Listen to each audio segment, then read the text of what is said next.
Gbàgede Ìmọ̀ TV, Gbàgede Ìmọ̀ TV, níbi wọ́n ti ń dábí ẹ̀dùn tí wọ́n ń rọ̀ bí òwú.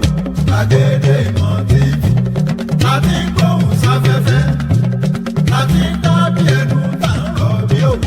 Gbàgede Ìmọ̀ TV, Gbàgede Ìmọ̀ TV, ọgbọ́n ń bẹ, òye ń bẹ, ìdánilẹ́kọ̀ọ́ lóríṣiríṣi ní Gbàgede Ìmọ̀ TV. Ẹ máa wò ó, ẹ máa gbọ́. Mo kí gbogbo ojú tó wò mí káàkiri ayé, mo kí wa lọ́kùnrin lóbìnrin lọ́mọdé lágbà nínú ilé yìí.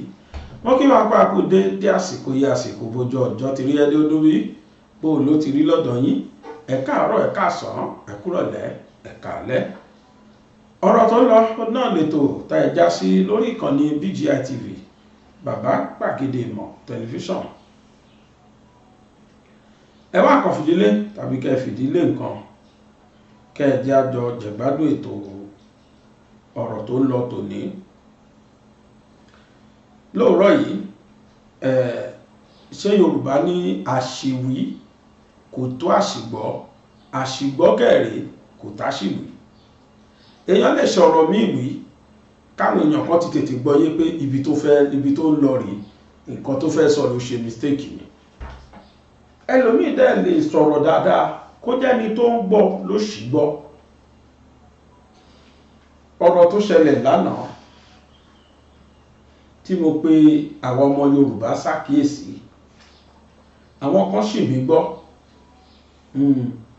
Nínú kọ́mẹ́ǹtì tí mo rí lórí fídíò tá a ṣe lánàá, mo rí pé àwọn kan ṣì mí gbọ́. Ó tó bí èèyàn méjì àbí mẹ́ta tó kọ ọ̀rọ̀ yẹn léraléra. And to aggravate the case, or let me say to buttress my point, not to aggravate, but to buttress my point, ẹnìkan send WhatsApp message sí mi. Mo wá rí pé surely àwọn èèyàn ṣì mí gbọ́. Mi ìwá lè sọ ó lè jẹ́ lára àwọn tó kọ comment, ó lè jẹ́ lára àwọn ló tún message mi lórí WhatsApp, mi lè sọ. But messages yẹn, comment yẹn tó mẹ́ta, comment yẹn tó mẹ́ta. Èyí tó touch mi jù ń bẹ̀, ó ní ẹni tó pè mí ní campaign manager Tinubu. Ọ̀rọ̀ yẹn mo rí pé kò yé ẹni yẹn.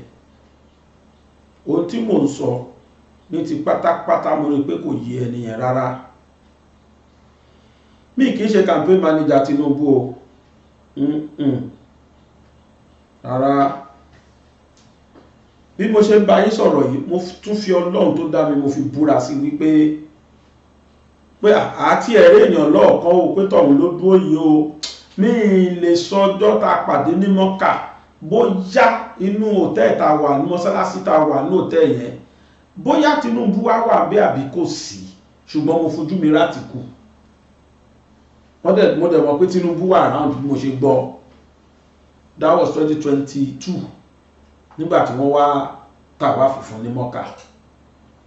Mo mọ̀ pé lóòótọ́ yẹn tí Àtíkù wà ń bẹ àtàwọn olóṣèlú ńlá kan. Mo dẹ̀ gbọ́ pé Tinubu wà around. Mi rí ìfojú mi rí, definitely mi ò rí Tinubu rí. Ṣé ń tẹ́lẹ̀ ò rí lèèyàn jẹ́ campaign manager ẹ̀. Àwọn tó ti ẹ̀ nífọ̀n lẹ́ẹ̀kan náà tí wọ́n ń campaign fún Tinubu. Tinubu ò tí ráyè irú wọn, kò ráyè tí wọn. Gbogbo ìgbà tí Tinubu tó bá kò tí gbà yẹn ní last 2023 tá fẹ́ dìbò, tí mo dúró gan pé dandan ṣé ọmọ Yorùbá ló gbọ́dọ̀ wà ń bẹ̀, táwọn èèyàn sì mí gbọ́ ẹ mọye followers tí mo lose nígbà náà. Di sin kò ìtàn lára mi di sin, torí tọ̀la ọ̀sẹ̀ ọ̀pọ̀lọpọ̀ padà wá woṣẹ́ mi mọ́. But misconception ni gbogbo àwọn nǹkan yìí. Look, mo tó fọlọ́run bá búra sí wípé lẹ́yìn Sunday Igboho àti bàbá Bánjí Akíntóyè, mo fẹ́ lé ní mi rẹ tó nífẹ̀ẹ́ lẹ Yorùbá tó mi. Mo fẹ́ lé ní mi rí ẹni tó fẹ́ kí Yorùbá kúrò láàrin Fúlàní ẹ̀ gọgọgọgọgọ ló bí èmi nínú. And that is why I solemnly supported Yoruba nation and still supporting Yoruba nation torí Fúlàní ni, torí àwọn apààyàn yẹn ni. There's no any other motive behind it. Ṣówó tán fẹ́ fún mi ni. I would have preferred us to remain as one Nigeria. Tó bá jẹ́ pé lóòótọ́ ni one Nigeria wà. But there is no one Nigeria. Nothing like one Nigeria. Gbogbo ẹnu mi sọ. I studied the situations of things. Mo wo láti ìgbà táwa ti wà secondary school. Mo ṣe wá flashback.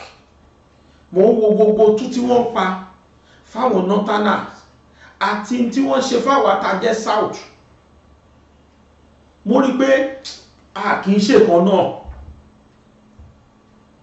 While we are in secondary school, ẹ̀yin tí ẹ kàwé, àwa ẹ̀yin kan wà tó jẹ́ pé ẹ̀yin ti kàwé láti 1820, but àwa tá a ṣe kàwé níbi 80 set, tá a wá admission ní 90, ẹ máa rántí tí mò ń sọ yìí. Gbogbo yunifásitì Nàìjíríà pátá, Haúsá lè wọ bẹ̀, no problem. Wọ́n lè wọ Fẹ̀, wọ́n lè wọ Unilag, wọ́n lè wọ University of Ibadan, wọ́n lè wọ anywhere. Hausa is free to apply to any university. But ní north, àwọn ní kíní kan tó ń pè ní catchment area. Kì í ṣe pọ́n sọ fún mi etí mi gbọ́ ń tọ́ sọ fún mi ní mò ń sọ yìí. Bayero University Kano, University of Maiduguri, ABU Zaria tèmi lọ, Ahmadu Bello University.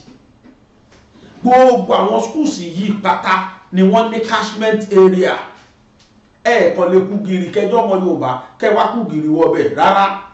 The only ọmọ Yorùbá méjì tó free ó ní Kogi àti Kwara nígbà yẹn. Wọ́n dẹ̀ ní reason. Wọ́n believe pé northerners ló rúlu Kwara, so àwọn làwọn ní Kwara. So you are either from Kwara state or you are from Kogi state. Tó bá ti wá láti kọ̀ọ̀kan nu méjèèjì, kódà kó máa sọ Fúlàní fúfúdè lẹ́nu wọn ní mú ẹ.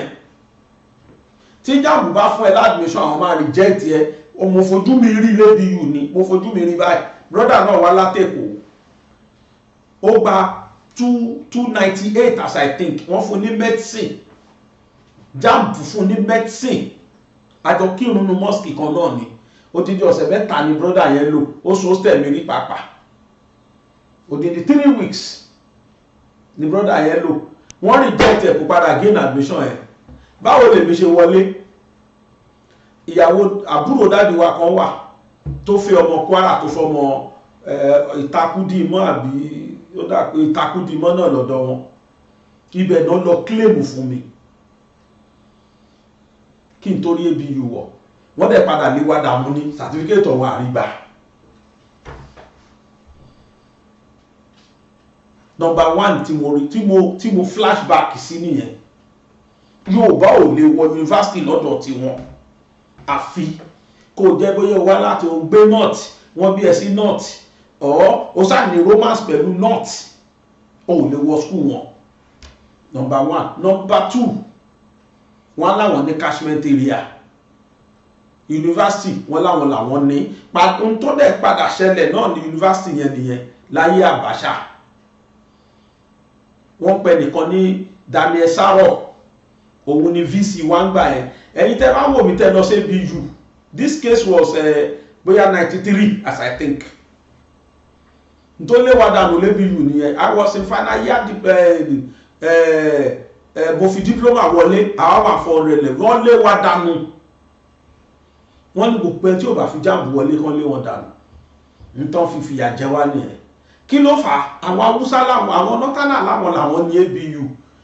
Daniel Saro tó wà bẹ́ẹ̀ gbà yẹn, òun jọmọ middle belt.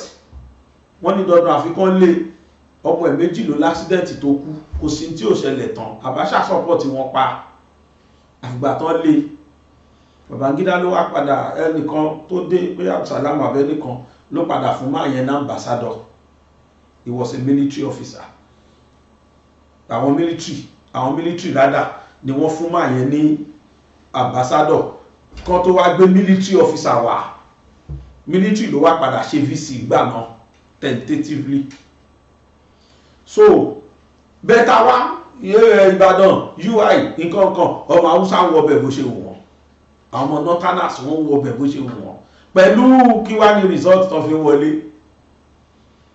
Àwa ti wá jambu tó bá ní 230 240 wọ́n pè ní cut off mark, wọ́n wá mọ̀ọ́mọ̀ ṣe tí wọ́n sọ́tọ̀. Èmi tí mo sọ̀rọ̀ mi ṣe wèrè, àní tipẹ́tipẹ́ ni wọ́n ti ń cheat wa. Ìyẹn gbogbo lè ní jà fún kò sí tó kàn mí pẹ̀lú Tinubu ọ̀nà Tinubu I'm less concerned. Bẹ́ẹ̀kọ́ tí mò ń jà fún ni pé àní kò sí tó jẹ́ wọ́n Nàìjíríà Yorùbá káyára wa ní brain káyé jẹ́ káwọn northerners ló wà nítorí political gain. Nǹkan tí mò ń sọ lánàá nìyẹn. Tẹ́yìn èèyàn sọ ní di campaign manager Tinubu. Ṣé téèyàn mọ̀ rí ló máa ṣe campaign manager? Ìyí tí mo ti ẹ̀ dídì sọ̀rọ̀ nítorí ẹ̀ gan tí mo lose àwọn èèyàn. I never saw him, I never received any accolade from him. Till now, nobody knows me, I don't even want to know anybody. But kan tí mò ń sọ ni pé báwo ni Yorùbá ti fẹ́ bọ́ lóko ẹrú? Wàláhì àwọn Arábí ti cheat wa tipẹ́ gan tá mọ̀. Ojú wa ti fọ́ sínú síta mọ̀. Tí result jambu bá máa jáde, wọ́n á fún gbogbo ọmọ náà, gbogbo àwọn ọmọ south west, south east, south. Àwa ní cut off tiwa lọ́tọ̀, àwọn north ní tiwọn lọ́tọ̀. Wọ́n wá pè wọ́n ní education less advantaged state. Mi mọ̀ bóyá ń ṣe mọ́sìn, but láyé ìgbà tiwa mò ń sọ yìí.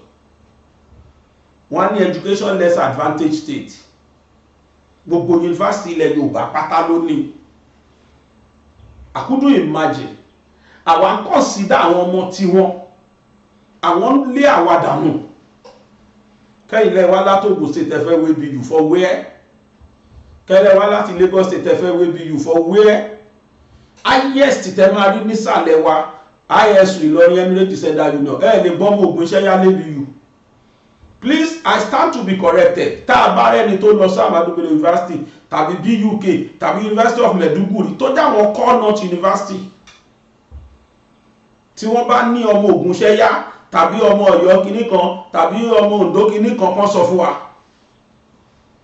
Tán bá ní a jẹ́ pé àwọn ọmọ Oǹdó tó ń lo local government míì tó ń lo state míì wọlé tí wọ́n wá ríra wọn lọ́mọ Oǹdó wọ́n dẹ̀ gbọ́dọ̀ ṣe ẹgbẹ́ yẹn síta.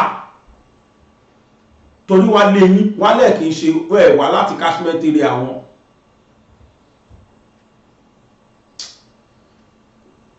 Wọ́n ti ń cheat wa bọ̀jọ́ ti pẹ́ gan. Èmi kàn try lánàá láti pe ọmọ Yorùbá ṣàkíyèsí wípé ká má tó jẹ́ kí northerners tún lò wá lọ́tẹ̀ yìí, torí mo rí pé Yorùbá náà fi ṣe secretary wọ́n dẹ̀ gbá Yorùbá yẹn sísàlẹ̀ kó máa wá dàsàlẹ̀ o. Gbogbo àwa Yorùbá fẹ́nu kò pé what we want is a fẹ́ yà pátápátá kúrò pẹ̀lú Fúlàní. We don't want to have anything doing with them anymore. Ìyẹn làwa fẹ́. A ní kankan bá wọn ṣe.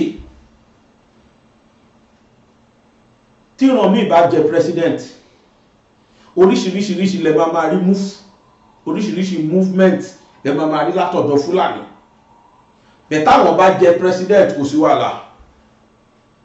Kò sí wàhálà. Kọ́nsàtì máa rí Rànmí kí Rànmí jẹ. Tí Rànmí bá ti jẹ oríṣiríṣi ariwo náà máa pa. Why? Torí pé they believe they are born to rule us. Àwa dẹ̀ jókòó kalẹ̀ síbẹ̀ à ń pariwo wọn Nàìjíríà. Ojú àwọn Awólọ́wọ̀ yẹn ti là, ojú àwọn Bọ́lá Ìgè ti là, but ojú tiwa ti fọ́ àwa tó kù àríran. Ló ṣe jẹ́ pé kìí ṣe gbogbo ọmọ Yorùbá ló support àwọn tá à ń sọ yìí. Láṣẹ tún rán ọmọ Yorùbá tó against àwọn tá à ń sọ yìí. Torí pé àríran the same fate táwọn Awólọ́wọ̀ witness ó ní Ìgbòho witness. Tẹ́lómìnà ọba tó dìde sìn tó jẹ́ ẹni retí gbogbo ayé ń fojú ẹni re wò, tóun náà bá dìde lọ́la tó ní pé òun fẹ́ kí Yorùbá free, yóò fẹ́ kí Yorùbá gba freedom, Yorùbá máa stigmatize ẹ̀ again. Ṣé ti bá wọn tẹ́ DC tí wọ́n kọ síta pé leaders àwọn Ọbásanjọ́ wà nù wọn náà tó kọ pé leaders àwọn náà tánà wá rọ́ síbẹ̀ bí wọ́n wá rush because wọ́n ti mọ̀ pé this is the means for this is a system, this is a means for them to reclaim that post of presidency. Wọ́n ti fìyà jẹ wá bọ̀ tí wọ́n ti ń cheat wá bọ̀ tí pé àmọ́ ni.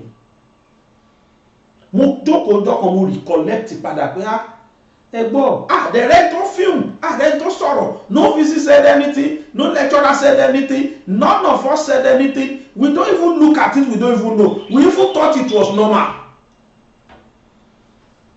Bá ṣe sọ yìí àwọn kan sọ pé ẹ torí pé wọn kì í kàwé ní nọ́ọ̀tì ní àníkàn má kàwé ni ṣáàníkàn má kàwé ni tó bá máa set cut off wọ́n sọ fún wa pé àwọn yẹn education disadvantage state ni wọ́n ibi tó ti mú 280 fún wọn tó fẹ́ ṣe medicine lọ́mọ Yorùbá tàbí ọmọ Yíbò wọ́n lè mú 100 fáwọn wọ́n lè ní 100 ní cut off tí wọ́n fún medicine ibi tó ti ń béèrè 5 complete credits including maths and English, chemistry, physics fún medicine wọ́n lè béèrè 2 pass lọ́dọ̀ tí wọ́n lọ́bá sáti ní 2 pass kọ́ máa bọ̀ ní University Yorùbá o University ilẹ̀ Yorùbá àwọn ọmọ wọn tí wọ́n lo advantages yẹn wọlé tí wọ́n kàwé yẹn gbà yẹn ẹwọ́n mọ́ ṣe dá Nàìjíríà rú lẹ́nu gbogbo most of wọn tó dẹ̀ dá Nàìjíríà rú lẹ́nu they all enjoyed scholarships all of them scholarship náà bá lọ look at what they are doing for us àdẹ̀pẹ̀rẹ̀ wa ní wọ́n Nàìjíríà ń padà flashback mo ń wò pé nígbà yẹn aṣọ cheat wa ní tó yẹ ká sùn ti ya kó yẹ kí NAS ká ti yarí National Association of Nigeria Students ká ti yarí gbà ẹ pé no ìkan náà ni gbogbo gbọ́dọ̀ treat wa we are all one Nigerians now ọmọ wa gbọ́dọ̀ jẹ́ kan náà they must treat us equally sọ̀rọ̀ gbà ẹ àwọn bàbá wọn ti fight fún wọn tó bá pass JAMB tí wọ́n pass WAEC wọ́n lọ́nà tó tún gbégbà tó máa cut corners wọ́n ṣe àwọn courses kan fún wọn débi pé wọ́n lè gba ọ̀nà ẹ̀bùrú wọ́n máa wọ 200 level wọ́n ní SGRS Northerners nìkan ló ń ṣe University Northerners nìkan lẹ máa rí wọ́n pè ní SGRS wọ́n pè kan ní IJMB interim kìíní kan joint board wọ́n dẹ̀ ṣe diploma gbogbo àwọn kan tá a sọ yìí School of Continuous Education ni wọ́n tẹ́ bá ti lè páàsì kọ̀ọ̀kan náà àwọn tá a sọ 200 level straight lẹ máa wọ̀ ní university àwọn ọmọ wọn kàwé lọ lè rí yẹn ní Kano wọ́n pè bìkan ní CAST Kano State School of Science and Remedial Studies ọba ní 00 ní kó ní F9 ìdílé ní WAEC tó bá sá ti wọ CAST tó bá ti pass 200 level ló lọ ní university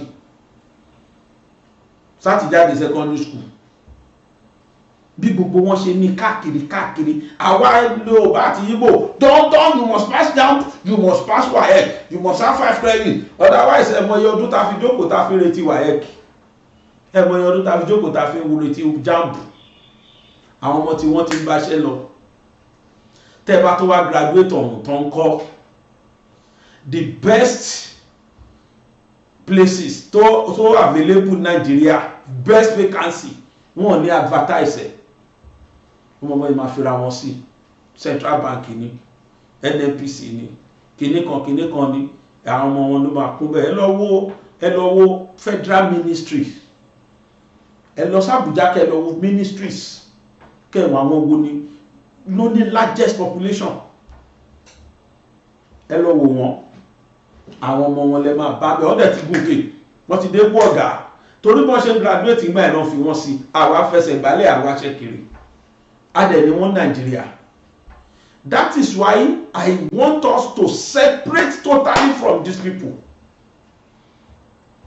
Wọ́n ti colonize wa, wọ́n ti sọ wá dẹrú, wọ́n ti rí wa bí ẹ̀tọ́ tó jẹ́ pé àwọn lọ̀gá àwa wá subservient làbí àwọn even kájọ olórí wa ò ní lẹ́nu ọ̀rọ̀. Tinubu has no say gbogbo ẹnu mẹ́sọ́ Tinubu has no say pẹ̀lú kó jẹ́ Mr. President, Commander in Chief of Armed Forces kankan kò command anything. N tó bá sọ tí ó bá tẹ́ Fúlàní lọ́rùn á yí ọ̀rọ̀ yẹn padà ní. Nítorí tí lóun máa gbé Central Bank wá Lagos, ẹ bá bí léèrè tó ti wá achieve ẹ̀ tó ti gbé wá department ọ̀nà máa gbé wá, bóyá mi ò dẹ̀ gbọ́ mọ́ ni, ṣùgbọ́n kó sì mọ́ ṣe lè gbé wá káwa ìmá gbọ́ torí gbà tán make attempt àgbọ̀. Gbogbo àwọn nǹkan tán láwọn máa ṣe tán make attempt tí wọ́n bá ti dìde ní Senate tán ti against ẹ̀, Tinubu stop ẹ̀ because kò free. Ó wà afraid ó fẹ́ kí second term bọ́ sí, and that is the system, that is the genius they have been using for all other presidents. Àfẹni tó bá ti jẹ́ pé kò ráyè ti Yorùbá láti ilẹ̀ tẹ́lẹ̀ bí Ọbásanjọ́, wọ́n ti mọ̀ pé yẹn ò like Yorùbá, so ó operate easily. Gbogbo tó ń ṣe ó ṣe in favour of them. Gbogbo construction ti Ọbásanjọ́ mélòó ní Nàìjíríà nílẹ̀ Yorùbá, ó ṣe ohun tí Yorùbá ti súnmọ́ ọ̀nà ibi tó máa wúlò fún Ọbásanjọ́ ò ní ṣe. Ẹ lọ́wọ́ ọ̀nà gbogbo náà ṣáàrábògùn ẹjọ́ yẹ fi kéṣì ẹni. Abẹ́òkúta Lagos expressway tá ń pè ní old road, ó nìkan mo lè fún pass mark ìgbà ẹ̀, ó bá wa ṣe àrí. Mélòó wá ní Yorùbá tó lè fọ́ sọ̀yà pé nígbà yí Ọbásanjọ́ Babangida nígbà tó wà president di ọ̀la tí Babangida ṣe sí Minna Niger State wọn lè gbàgbé nígbèsí ayé torí àsàndìgbà yẹn tí epileptic iná wà ní Nàìjíríà, iná kì í lọ rárá ní Niger State. Èmi ní bàbá bẹ̀ Bósó road ní dáàdi wa gbé ìgbà náà, àbúrò mọ́mí wa ọ̀nkù mi Bósó road ló wà. Tí n bá ti lọ ilé wọn bọ́kàn mi máa balẹ̀ ní, tí n bá ní oṣù kan yẹn máa fojú kan náà trout. Iná ò gbọdọ̀ lọ ní Niger State. Babangida ti ṣe pa. Kí ló dé tẹ́ lè ṣerú ẹ̀ pa l'Abẹ́òkúta nígbà tí bàbá wa wà ní president? Kò gbọdọ̀ dánwò ni, torí Fúlàní máa ń tẹ̀lé gáìdì wọn ni tán bá ti gbapò. Tọ́ba tó Tinubu bá fẹ́ sòdodo ẹbí pé ṣé lóòótọ́ ni Fúlàní tẹ̀lé gáìdì á sọ fún yín. Ẹni ẹ̀yà tó ń kó wà ń bẹ Fúlàní ló wà ń bẹ. So if you call me campaign manager Tinubu, I will just laugh. It means you don't understand me. Wọ́n rí pé wọ́n tó ti rán Yorùbá wá kó tó wá dalẹ̀ Yorùbá wó kó tó wá campaign nígbà tí oh God, I don't know why we Yorùbás cannot sit down and think. Mi mọ̀ ní sí tá fi lè jókòó kẹ́nu wá ti ẹ̀kọ́ for the first time. Gbogbo àwọn tálẹ́gbẹ́sọ̀lá bá lọ bá pátákọ́ sọ gbogbo ọgbẹ̀ni lọ jókòó àti ẹ̀dìbò mọ̀ rárá ni. Ṣé báwọn tó fẹ́ sọ position láàrin àwọn tí wọ́n kóra wọn jọ tí wọ́n láwọn form party? Kí ni yàtọ̀ pẹ̀lú nta tí witness tẹ́lẹ̀? Èwo la lè yọ síta nù wọn pé àfilẹ́ yìí Fúlàní kóra wọn jọ wọ́n fẹ́ padà síjọba tí wọ́n ní kò sí tó kàn wọ́n. Ìyẹn làwọn ń pariwo pé ẹ má tó jẹ́ ká fọwọ́ ara wa lọ fa Fúlàní wá. Èyí táwọn bàbá wa ṣe lánàá ṣé bí ìyà ẹ̀ ń jẹ wá ni? Awólọ́wọ̀ gbàpò tí ó mú ní election gbogbo èèyàn rí. Ọbásanjọ́ ní kò mú ìnà African Electoral Commission, wọ́n dẹ̀ Electoral College, wọ́n dẹ̀ Electoral College tán wọ́n yí Awólọ́wọ̀ lẹ́pọ̀n sẹ́yìn, wọ́n gbé Ṣàgàrí síbẹ̀ wọ́n ló lóhun. Lẹ́yìn tó ti Awólọ́wọ̀ bẹ̀wọ̀n, kí ni ká ṣe? Gbogbo tó tọ́ sí wa tó yẹ kó jọ pín equally náà tí náà dá sí. Ṣé bẹ́ẹ̀ gbọ́n tí Tinubu sọ ń gbà yẹn nígbà tó débẹ̀ pé torí pé pay as you go ló máa fi allocation ṣe. The more you generate for Nigeria, the more allocation you collect. Fúlàní ní wọn bí ikú, ṣọ́wá bí ikú lóòótọ́ ṣó ṣe bẹ́ẹ̀. He immediately forget about the idea. Ṣó ti implement ẹ̀ ti rí. Ṣé Lagos State ló gbowó tó ga jù? Ṣówó Lagos State jówó Kánò lọ, èló ni wọ́n ń pa ní North.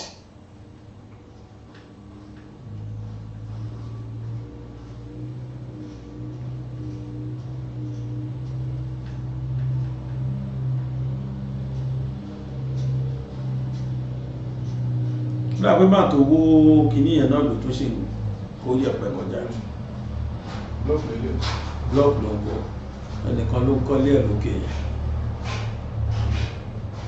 ẹnìkan ló ń kọ́lé ẹ̀ lókè yẹn ibi ìbà yìí káwá máa fi ní 2 years rè ó máa di gbòòrò gan kí ká máa níṣò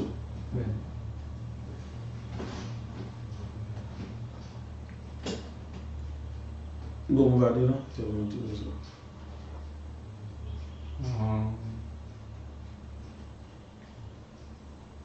ẹgbà tí Tinubu kọ́kọ́ débẹ̀ ó sọ àwọn kọ̀ọ̀kan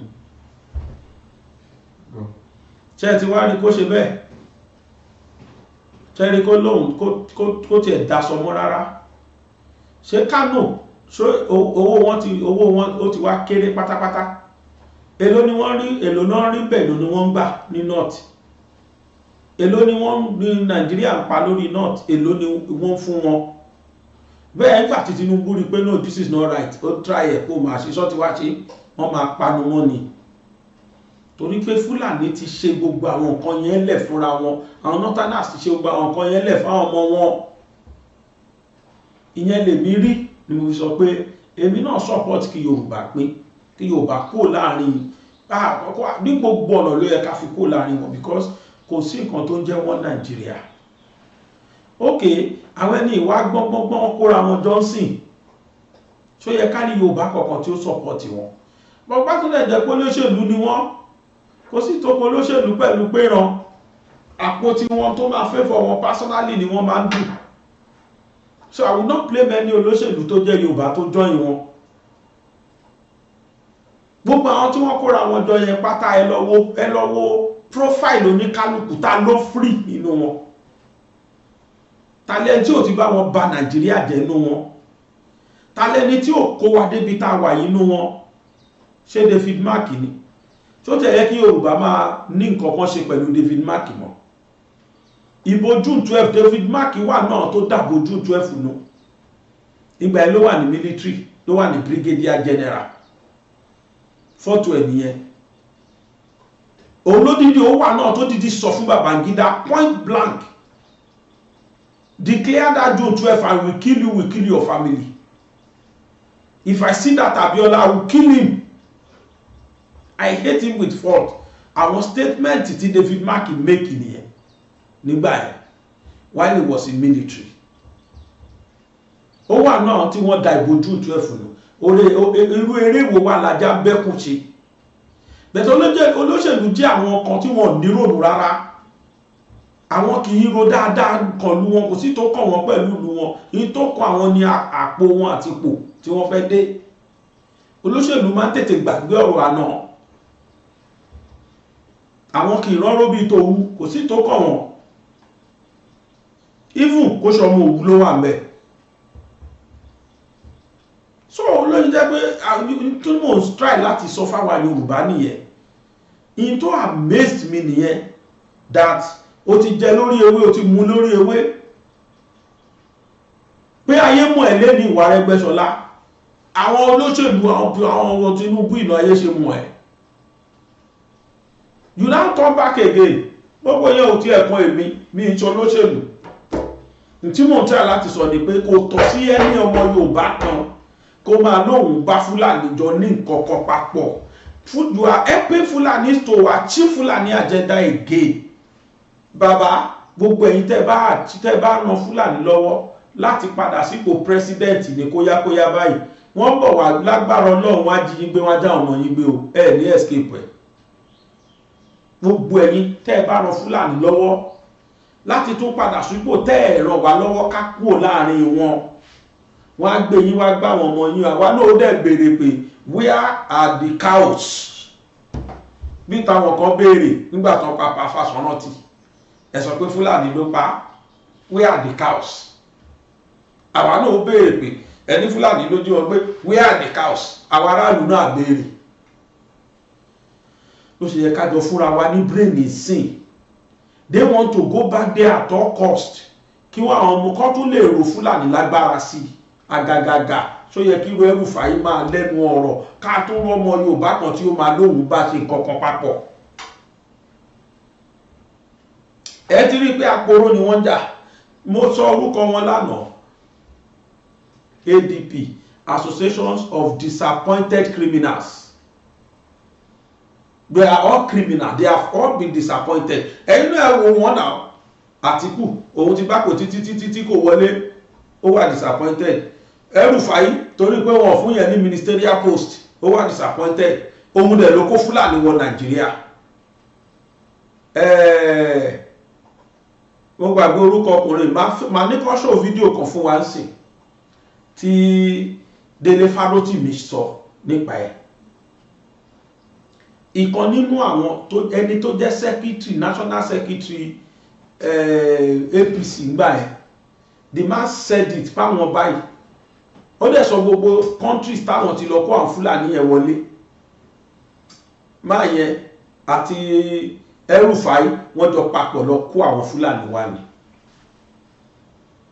Àwọn Fúlàní tiwa Nàìjíríà gangan tá a jọ ń gbé peacefully ọ̀tọ̀. Ọ̀dọ̀ àwọn yẹn náà ẹni tá a kọ́ńkà tó ṣe kà ó ti ní kà nú o.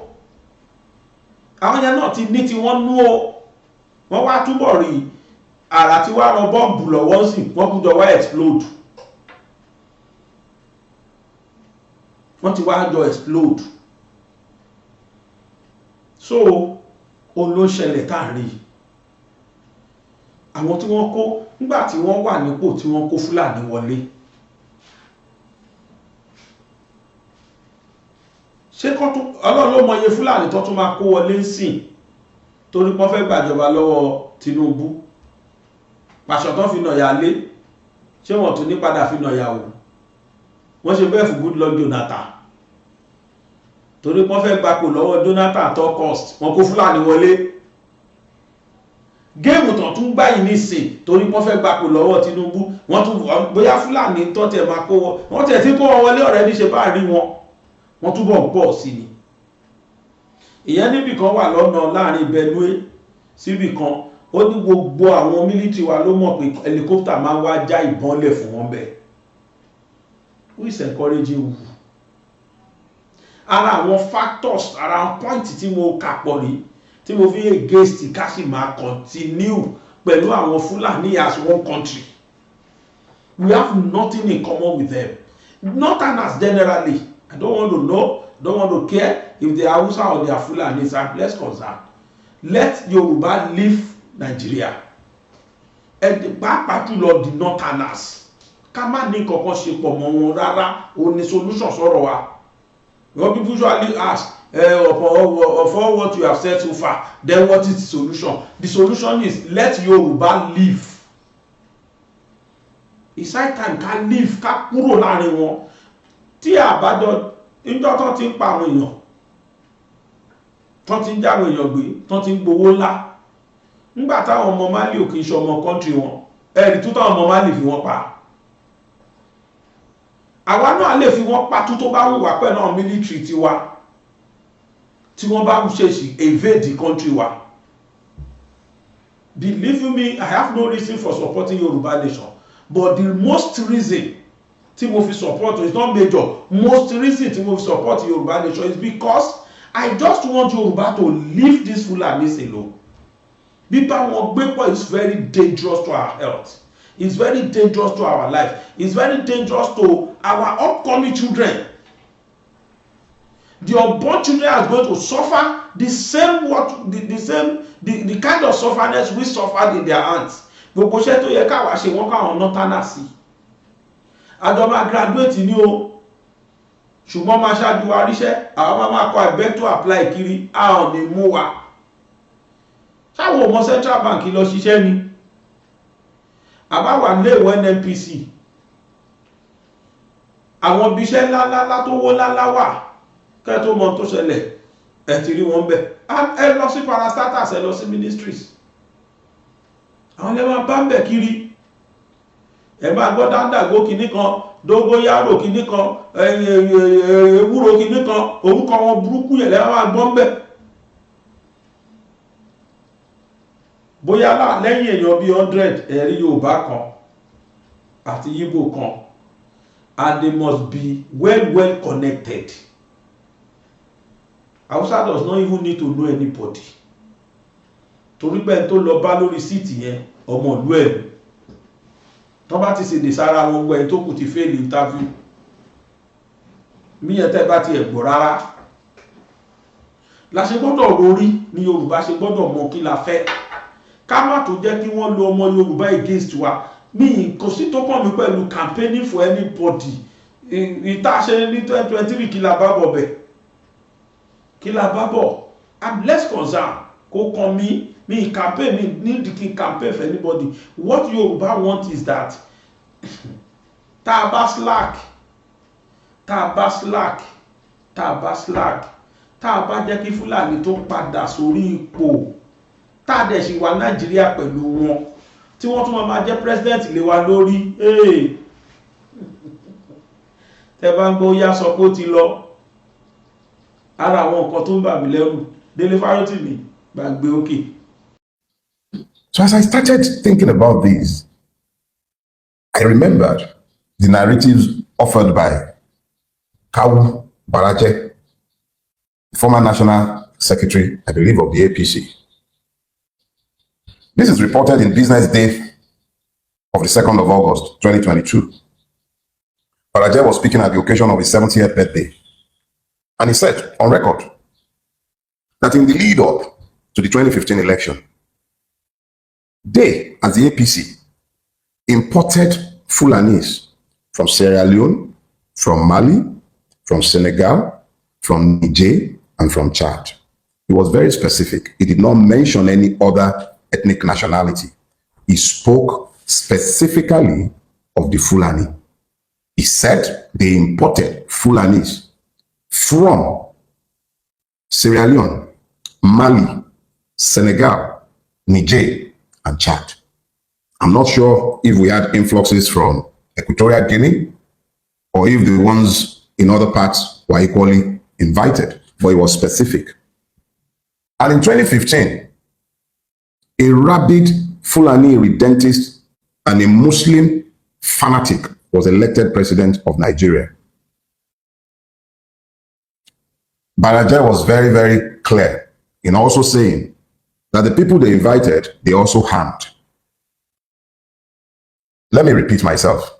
Go to the Business Day newspaper of August 2, 2022. I am quoting Kawu Baraje. He was part of the foundation of the APC. He was the fractional chairman of the breakaway PDP that was part of the foundation of the APC. There are recorded confessions on TikTok, on YouTube, almost every social media platform. You'll find Fulani people telling you. There's one particular one I watched myself where the guy was like, look, AK-47, that they don't use it to shepherd their cows, that these were given to them. He was specific in saying that. He's on record. A friend shared a story with me, and I think he also posted these on social media. Is she rather, a farmer. And she recounted how she was farming somewhere in Oyo State, somewhere around Afijio. I went to school in Fiditi, which incidentally is my mother's village, for those idiots who are saying my mother is Igbo or this. Anyways, in Afijio, if you know Fiditi and his axis, you know that that is on the road to Oyo after this, between Oyo and Ibadan. So that's deep in the heartlands of Yoruba land. And this woman says that immediately after the harvest season, the Fulanis would come. These are Fulanis who have lived in the community for decades. They will come, graze their cattle. In grazing their cattle, the droppings from the cattle would help to fertilize the field, the hooves would break the soil, and it was a mutually beneficial relationship. And these Fulanis would help, and they would give them fura and wara, and people had a mutually beneficial relationship. And when the cows grazed on people's farm, there was also a key, easy way of fixing the problems. They would pay reparations. They had peaceful coexistence. And then this woman told me that after a point, the Fulani came, the leader of the local Fulani who would graze on her fields came to her to say, look, I'm leaving. There are some new Fulanis in the environment. I cannot coexist with them. And the man left with his family, somebody who had lived in the neighborhood well in excess of 20, 30 years. He left with his family. And not long after, there was this new influx of Fulani people who wouldn't even hear any language and were never ready to discuss peace. Every little infraction turned into fights. And these ones were acting more like conquerors than neighbors. she abandoned her farm. This story is over 10 years old. I used to farm, and I had farms in Gbogbo. For those of you who are familiar with Gbogbo, I had farms in Telubomi and Abude, just behind Akoje Farm Settlement. I had cocoa farms running into tens of acres. I was forced to abandon my farm over 10 years ago because of Fulani activities in the neighborhood. Over 10 years ago. The fact is that this has been an insidious conquest. It has happened with the complicity of the state. And because of the complicity of the state, a lot of us have been slow to admit to the fact that Nigeria is in the grip of an insurgency, ably supported by our government and the rulers of Nigeria. General Olawumi was on national TV, on channels, and he said on the record that since 2016, a list of sponsors of terrorism in Nigeria had been given to Buhari as the president. He said in that interview that the sponsors of terrorism included governors, persons in the cabinet of the president. Nothing ever happened to them. The UAE caught sponsors, financiers of terrorism in Nigeria, and they sent them to prison in the UAE. And then they sent a corresponding list of sponsors who are in Nigeria to the Nigerian government, over 300. Nothing ever happened to them. But the same government is always quick to jail 17-year-olds on trumped-up charges. The same government, the same system is always available to persecute those who might make the error of asking to be citizens. My friend, Dr. Calvin Stanley, told me that almost on a daily basis, somebody is killed on the plateau. That 164 settlements on the plateau have been taken as conquered territory, resettled by Fulani marauders after the indigenous people have been driven off the land. A person told me how she gave up a mining license, or at least her interest in the mining license, when she found out that for her to be able to work the concession she was given, she would have had to be in bed with terrorists who are usually employed in the mining industry to drive out the indigenous people from the land holding the resources. And we still begin to ask, where are the cows? Dr. Calvin told me that there is a base for Fulani terrorists in the tri-state area, Benue, I think this is between Benue, Nasarawa, and Plateau, somewhere around that place, that there is a base. And he said it on national TV as well, by the way, that this base is known to all of our security agencies, that helicopters land there to drop off ammunition and material, that the security forces are aware and they've done nothing about it. He is on record. He is on record, on public record, and we are still asking, where are the cows?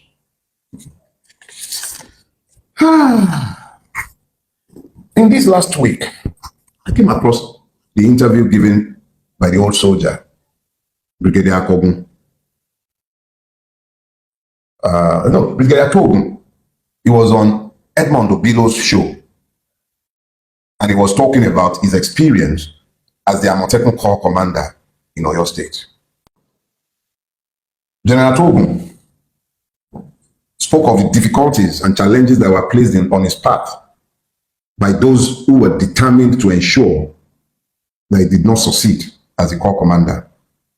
He spoke extensively, very extensively, about how he was prevented from recruiting certain classes of personnel, how he was frustrated and not given the material required. And then he spoke even more alarmingly of the multiple Fulani camps that are inside the forests of the Southwest. And then I remember Obadiah Malafia's word before he was murdered. He spoke extensively to pretty much the same thing. And then it now becomes important to ask ourselves some questions. Who are the cows? I believe that there are many cows in this sorry story. The victims have been treated as cows, or even worse, by those herding cows, slaughtered less reverently than they would have slaughtered cows. I see pictures coming out of Bokos. I see multiple pictures coming out of the Middle Belt. I see the pictures coming out of Akure, coming out of Enugu, coming out from almost every part of this beleaguered land. Men and women, children, slaughtered less reverently than cows.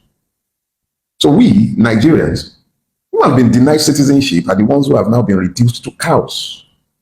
We're treated like cows, as if we don't matter, like our lives count for nothing. What is the value of the Nigerian life if 16 persons said to be hunters in Uromi caused national outrage, rightly so, but the gruesome murder on a daily basis of more people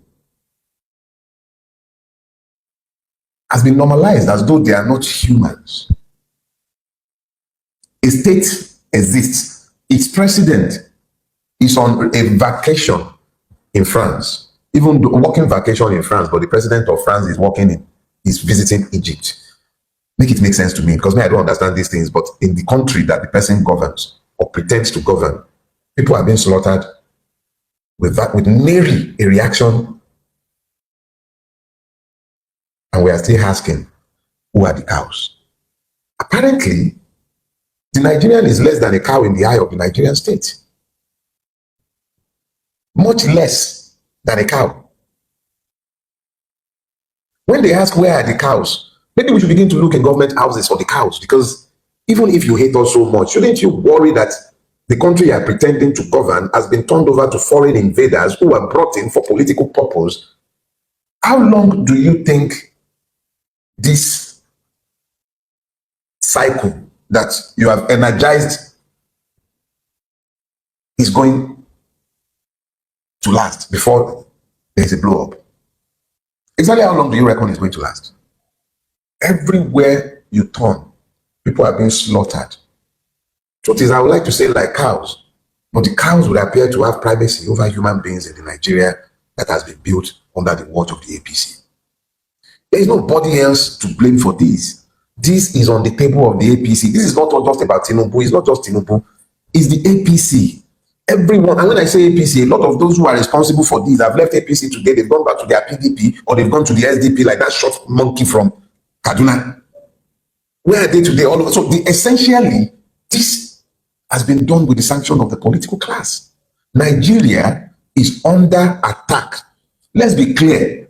Let us be clear. This is a state-sponsored war of conquest against the Nigerian people by foreign Fulanis brought into this country by the APC. That is the gospel truth, the stubborn truth. And the sooner we all wrap our brains around this and begin to demand that the APC and the government, whether you're APC, whether you're PDP, it doesn't even matter. If you're in a position where you are meant to be the protector of the people because you are functionaries of the state, whose first duty is the protection of the people, it shouldn't matter where this threat is coming from, who brought it in. The reality is that Nigeria is in the grip of a war of conquest. The state is failing. It is failing horribly. At a time when the state is under attack by persons brought into the country by those who are governing the country today, the president is away on holiday. The director of the DSS is telling us that we are the ones who protect ourselves. Jackson, who fought back in self-defense because his life was in imminent threat, not just threat, he was already stabbed, overpowered his attacker and stabbed back, and our Supreme Court sentenced him to death. If that wasn't self-defense, what is? So, in a situation where the foreign invaders have been offered immunity and impunity, what is the lot of the Aborigines? Our forests are not known. They're not no man's land. Those are sacred forests. They belong to some people. They are lands belonging to people. When you brought foreign terrorists, people who had no land of their own, to come into our country, to come and take land, you become complicit in the multiple murders that have taken place in pursuit of their purpose. No wonder they were saying that we should ask our president what he agreed with them. Nigeria is under attack. There is no sugarcoating it. These are foreign Fulanis who are not aborigines to Nigeria, who sees Nigeria as their patrimony, and they have been brought into the country under the auspices of the APC and have been largely protected and supported by the same APC. Because how else do you explain where are the cows? Eventually, the cows were found because the killers of Antifunke just happened to be the Fulanis that the statement was meant to excuse. Where are the cows? The question should be, who are the cows? Who? Are we now cows, or are we being ruled by cows who fail to see what should be in their own enlightened selfish interest? I will live and I'll die.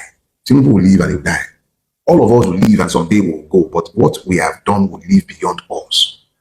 How can it be that those who have the sacred duty to protect the people are the ones who have become the enemies of the people, sponsoring all kind of terror against the people? And we are always asking, where are the cows? Let the government tell us if we have become as cows, or if they are the cows who are failing to see that they are failing in their duties. But when you are asking who the cows are, or where the cows are, also ask yourself, where is your brain in this imagined scenario? Are you able to see what is obvious, or you are still denying the obvious because of your ethno-religious or partisan interest? The truth is the truth, regardless of who believes or do not believe it. But the truth does not cure the willfully ignorant. I hope I have spoken to people who still have the capacity to think on their own and to draw inferences, logical inferences from the truthful facts that are in front of them.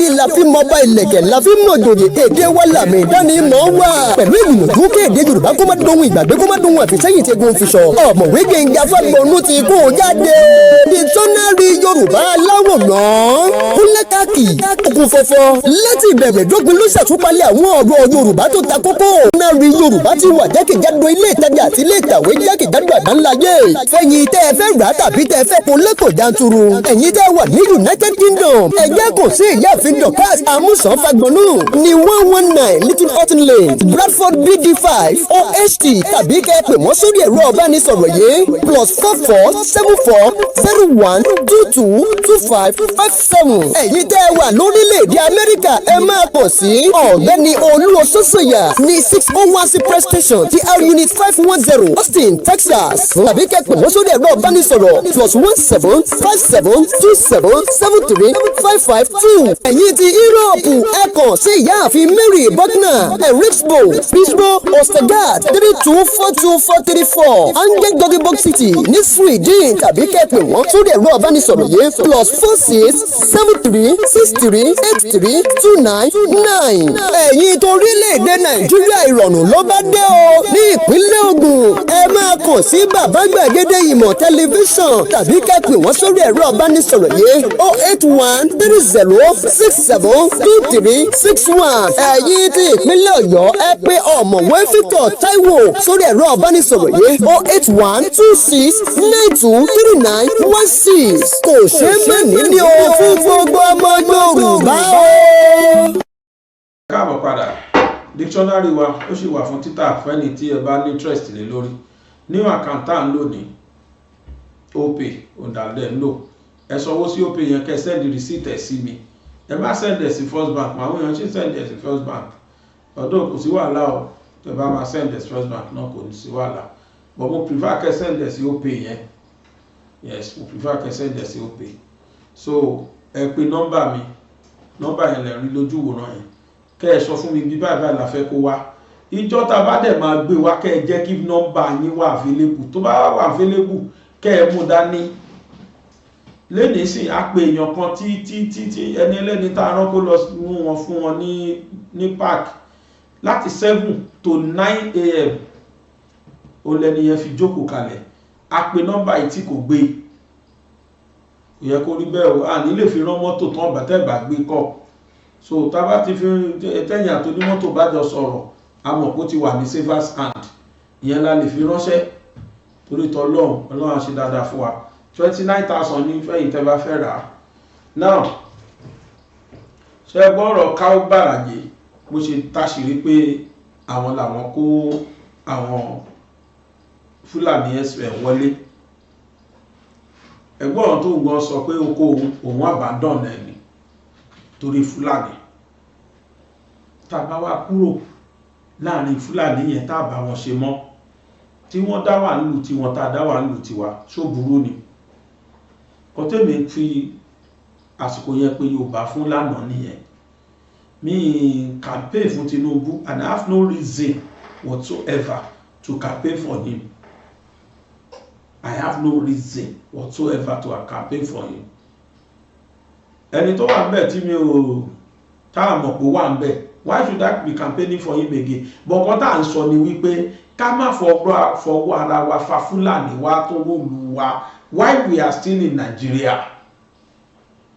Tí Fúlàní bá fẹ́ rú kàn jẹ́ káwa lọ tán ká kó ńbẹ̀ náà. A ti rí o, ojú wa ti rí o, àbá tí a sáré gbàgbé ni. Ṣàtì a sáré gbàgbé tí Fúlàní fojú wa rí ni. Let me tell you the truth.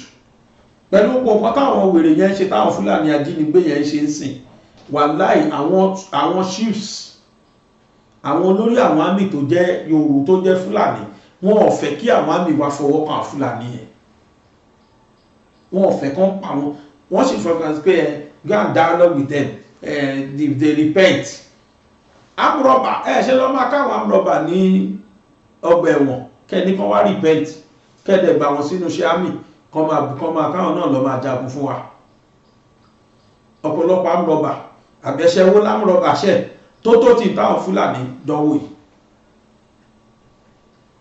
ẹ̀ṣẹ̀ wo ni wọ́n ṣẹ̀ tó ti táwọn Fúlàní yẹn dánwò. So èyí tí mo gbìyànjú láti sọ ni pé àwọn even àwọn àmì support àwọn Fúlàní yẹn máa fi wálẹ̀ pẹ̀lú ọ̀rọ̀ tí kan nu wọn sọ láti fi yé wa pé wọ́n prefer kẹpa àwọn Fúlàní yẹn kẹfọwọ́ ra wọn lórí kẹfọwọ́ pa wọn lórí kẹ sọ fún wọn pókè ó yá repent and have repented ó yá go and join army àwọn náà dá àwọn àmì wà lóṣè àwọn náà dá air force rẹ̀ àwọn náà dá navy rẹ̀ kódà lórí custom gbogbo wọn ní gbogbo àwọn uniform pátá ni Buhari kó wọn sí nígbàtán láwọn ti repent whereas alami ni wọ́n jẹ́ nísìn alami lẹ́nì kọ̀ọ̀kan wọ́n jẹ́ nínú àwọn iṣẹ́ tá a sọ yìí military wa rí sí tán fi tí defeat àwọn Fúlàní yẹn nìyẹn torí pé àwọn tó ń pàṣẹ gan ara wọn ni kò dẹ̀ sínú strategy tán lè láwọn ṣe àwọn ara wọn wà ń bẹ̀ tán jọ ṣe strategy ẹ̀ wá ní pé kí wọ́n lọ pa àwọn àbúrò wọn kọ́ lọ pa àwọn ẹ̀gbọ́n wọn kọ́ lọ pa àwọn sọ̀gbé wọn àwọn kan náà tán jọ ṣe papọ̀ torí wọ́n ti parọ́ fún wa wípé àwọn repent and why should they repent at all after they have killed a lot and collected a lot of money. Ẹlẹ́ṣẹ̀ kì yóò lọ láì jìyà ni mo gbọ́ àwa lóhun repent tó yẹ pé ṣe ló mọ̀ wá láti wá ní access sí amọ́rí wa irú àwọn yẹn náà wá tó kóra wọn jọ Àbátíkù títí tó bá sọjọ́ trust títí tó fi ṣe lórí gbogbo àwọn privatization tó náà ní kó privatize gbogbo àwọn tí Nàìjíríà ní àwọn asset wa olófiṣẹ́ chairman àwọn tó bá máa asset Nàìjíríà nǹkan kan so tí wọ́n rà níbi $300 billion Àtíkù tà níbi 150 million péré fọ́rẹ̀ ẹ̀ ṣáàtíkù tó kó wa tó lọ fi kọ́lé sí Dubai tó fi lọ dá business ilẹ̀ Dubai àbí David Mark tó hate Yorùbá tó fi hàn wá pé òun hate wa the longest serving Senate president so far for good 8 years ló fi ṣe Senate president ó dẹ̀ wà ní Senate láti 1999 títí di 2019 dispensation tó wà bẹ́ẹ̀ ilé kan 2021 22 23 dẹ̀ pẹ̀lú tó wà bẹ́ẹ̀ nìkan ní òjẹ́ ní òwà ní Senate ó yá wọ́n jọ dàrú wọ́n jọ bàjẹ́ ni èwo ló free inú gbogbo àwọn tó kóra wọn jọ yẹn. That's why I call them association of disappointed criminals. tó wá kóra wọn dé wọn láwọn tó fẹ́ gbàjọba ní 2027 kan tó wá dáwà tí old god kan tó kó wa lóko àárọ̀. What do they have for us? They have nothing than sufferness and hardship. there's no big deal. No one can. You see, chameleon can never change its character, but can only change its color. Color they won't change the skin of their color of their skin. They won't change it. Wọ́n kó PDP, wọ́n lé APC, wọ́n kó lé APC, wọ́n lọ ADP, wọ́n kó lé ADP. Kó tó di 2027, ADP yẹn wá àwọn kan tún kó bẹ́ẹ̀. Wọ́n tún lọ mí. They are all political prostitutes. Wọ́n tún lọ form coalition mi tó ṣe máa dìde. Because interest ti wọn, personal interest wọn not fighting fún. They have no business with you Nigerians. So why ká wọ́n ọmọ Yorùbá láàrin wọn. Fúlàní tó wà nínú wọn, àwọn yẹn ní agenda. Kí dẹ̀ l'agenda? They want to Fulanize Nigeria. Kí gbogbo Nigeria wà lábẹ́ wọn, káwọn wá máa ṣọ̀gá. If possible, kán gba gbogbo lẹ́yìn. Àkútí rí sáàpùlé onílẹ̀ tí wọ́n gbà gbogbo north wọ́n gbalẹ̀ wọn, wọ́n sọ wọ́n dọmọ ọ̀dọ̀. Kwara state wọ́n gbalẹ̀ wọn, wọ́n sọ wọ́n dọmọ ọ̀dọ̀. Ọlọ́run ló yọ ilẹ̀ Yorùbá. Nígbà tán ti gba Ọ̀yọ́, kaná gbíkan láwọn tó kù gbà ní ó parí. By now emir of kìíní kan lẹ̀ bàbá gbọ́mọ́ ṣe pé emir ńlọrin. Nínú Ìlọrin ṣó tán mọ́ wọn ni tán pè wọ́n lẹ́míà. Fortress Ọ̀yọ́ sáà ní Ìlọrin. Ìyẹn làwọn ò fẹ́ kó ṣẹlẹ̀. Fúlàní yẹn la fẹ́ kó padà kó tó di pa tètè yà kó láàrin wọn. Ìyẹn làwọn ń pariwo sí. Kò sí tó kàn mí pẹ̀lú Tinubu. I'm less concerned. I'm not his campaign manager. Why? You know what about your campaign manager jẹ́ rú mi. Ẹ̀rọ máa yàn án. Tó ti ẹ̀rẹ́ mi rí dé people fẹ́. Some people are very funny. Pẹ̀lú inú kọ̀rọ̀ tí mo wà yìí. Àwọn tó ń nífọ̀n lé kan náà tó ń jà fún wọn gan tí wọ́n lọ Àbújá tó ń fẹ́ kú lé wọn lórí tí wọ́n ti ráyè tiwọn. Wọ́n ti ráyè tiwọn. Kí ló ń rí bọ̀ mbẹ̀? They all failed. Gbogbo ọ̀nà fail bọ̀, wọn ò rí nǹkan kan mú bọ̀. Àwọn tó súnmọ́ Tinubu pẹ́kí tán jẹun ẹ̀ wọ́n mọ́ra wọn. A lè jẹ́ máa wà mí tí wọ́n máa campaign for what? I'm not campaigning for him. What I'm trying to say, try to listen to me. Try to digest it and know what I am saying. Ọlọ́run á ṣe dáadáa fún wa.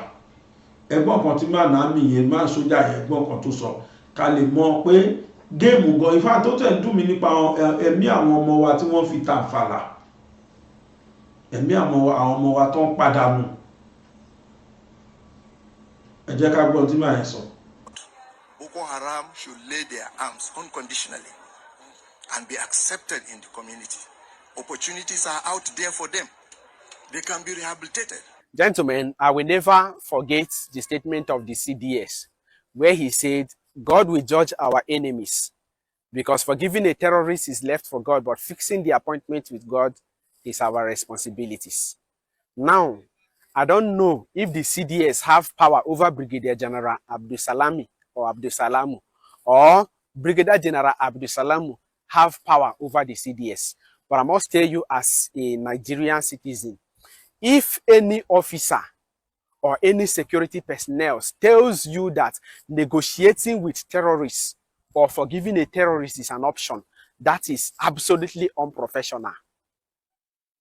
It is either the person is not well trained or he have a hand in the insecurity. So it's a planned game. And if forgiving a terrorist is an option, I was once a victim of police brutality. I've once found myself in a prison on offense I never ever committed, on offense I know nothing about, up till right now as I'm speaking with you. Therefore, if you want to forgive terrorists, it is better you go to the correctional centers, correctional facilities. I can tell you that 80% of our youths in the prisons are people that are there on offense they never committed. They are there on something they know nothing about. As a leader, go there and investigate. Out of this 80%, 20% might be there based on implication, of which they have no evidence to justify themselves. But the other 60% are there on offense they never committed. I was once a victim, and I know what I'm saying. So why not go and forgive those our youth, retain them, and train them? Let them join the military and fight against the terrorism. rather than bringing in the same terrorists and telling them to go back and fight their brother. How is that possible? So don't fucking tell me you want to negotiate with terrorists. And as I was saying,